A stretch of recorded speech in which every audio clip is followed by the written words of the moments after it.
welcome to Legacy. We're back here this week. This is a special week and a special broadcast that we're going to have. We've been talking about praying for your family, and that's been our subject matter. But we're gonna change gears this week because we're coming upon a very, very special day. David and Shirley, welcome. Thank you. It's good to see you guys. Good and to see you. Tex, welcome. Merry Christmas early. Well, Merry Christmas to you guys. And that's what we want to talk about. You know, it's Christmas season this week, and within the time we change to the next webcast that we'll have, Christmas will be over by then. So we wanted to talk about Christmas some, and I know that we all bring different experiences and so forth, but maybe we ought to talk about, first of all, start off with a Christ-centered Christmas. Mm-hmm. I don't know about you guys, but before I came to know Christ, Christmas was about getting and giving, mostly getting.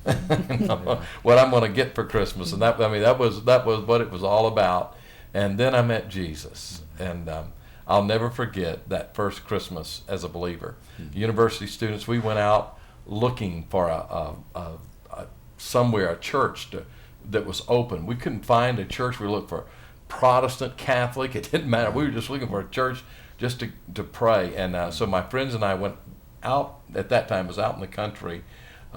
We found a little bitty church. It was just starting.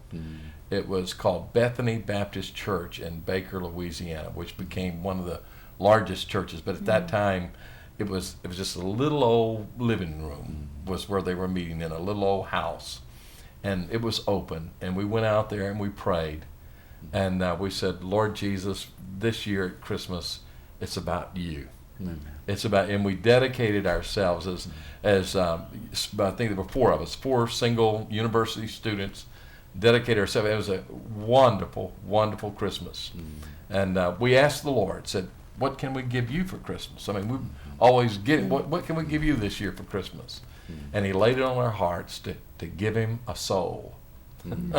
Someone that we could bring to Jesus, and all 4 of us over those holidays ended up leading a person to Christ, and I can't tell you, it was so exciting. But I understood the real meaning of Christmas. It was about Jesus. Yeah. And so I don't know about you guys, but well, the challenge here in America is that Christmas has become such a commercial event, and we start seeing Christmas decorations way before Thanksgiving now. It used to be that Thanksgiving, which is the last Thursday of November, that kind of marked the beginning of the Christmas season. Yeah. Or now, the retailers, that you're seeing stuff in October, and it's just that has influenced, I think, the way that even the church in America is able to receive and respond to the whole Christmas season of the year. And you know, I remember my favorite song before I came to Christ was "It'll Be a Blue Christmas Without You." Right? Yeah. Stick to preaching, and then you know, but coming to Jesus, boy, you put a new song in my heart. You know, "Hark the Herald Angels Sing," and "Joy to the World," and oh wow, I mean, it just had a Shirley, excuse me for interrupting, but Shirley just really had something written, just kind of written across her heart, we believe by the Spirit, as far as a theme for our church for this Christmas. And they put it up as a banner as you walk into the worship center. It's a phrase out of Joy to the World, which says, "Let every heart prepare him room." And you know, taken from Luke 2, where it says that Mary had to have Jesus in a stable because there was no room in the inn, and that part of Christmas, I think, is so true even in our day, that Jesus gets crowded out by all, even by believers. Jesus gets crowded out of Christmas because of all the other activities and responsibilities of baking and having family in and entertaining, that it's very easy for Jesus to get crowded out of our celebration of him. And so our heart cry is, let every heart prepare him room this season, that there would be room for him. Tex and I did something here the other day, confession time, Pastor.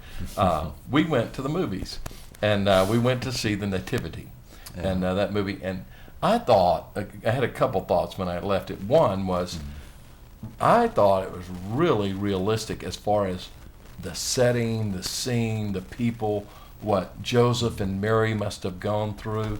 I thought it was pretty realistic. The one thing that I didn't think they captured was the glory of the moment. You know, that, I mean, this was a glorious moment of history being changed completely, and the shepherds, you know, the angels, and I don't know how you do that theatrically, but anyway, I thought that was kind of interesting. What made me think of it was the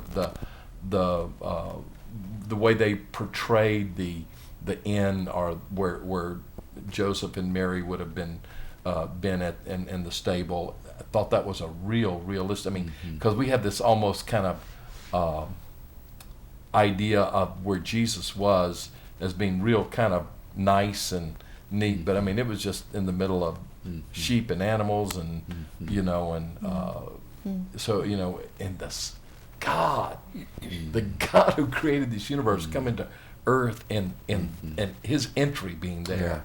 You know, wow. Yeah. I mean, ours is a God who hides himself, Isaiah says, that all of his glory hidden in that setting. And I think that's the part that, to me, over the years, Philip Keller has written a wonderful book that, to me, and I think it was Rabboni was the name of it, but it just detailed Mary's struggle and the obscurity, but just the commonness, the ordinariness of that event, and yet it was the event that changed the world. And yet God chose to do it in such an obscure region of the world, in such an obscure place of an obscure region, and to do it with two teenagers, probably. You know, Mary more than likely was 14 to 16. Joseph, you know, may not have been 20. You know, and that's who he picked to do what he did. That's a point of encouragement, I think, to us, because as mothers of children, we want our kids to be able to see the glory of the moment of what the Lord has done.